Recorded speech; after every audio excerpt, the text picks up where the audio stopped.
এখানে এখানে আমরা আরেকটা নাম লিখছি। কি নাম লিখলাম? মাঝারুল। কি নাম? ওর নাম কি? মাঝারুল। আমরা এখন মাঝারুলের স্পেলিং করব ইংলিশে। বলো তো আমরা ম এর জন্য কি শিখছি? ইংরেজি কোন বর্ণ আসবে? ম ম ম। কি আসবে? M M M. আকারের জন্য কি হয়? এ। এম এ কি হইলো? মা। এম এ কি হইলো? মা। বর্গীয় জ জ জ জ কি আসবে?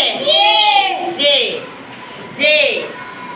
ঠিক আছে, বর্গীয় জ এর জন্য আসবে জে। এটা কি হলো? মাছ। এম এ জে কি হলো? মাছ। বলো তো হ বর্ণের জন্য কি হবে? বলো এইচ। হ এর জন্য কি হবে? এইচ। হ এইচ। হ এর সাথে আকার আছে এ। আকার। র এর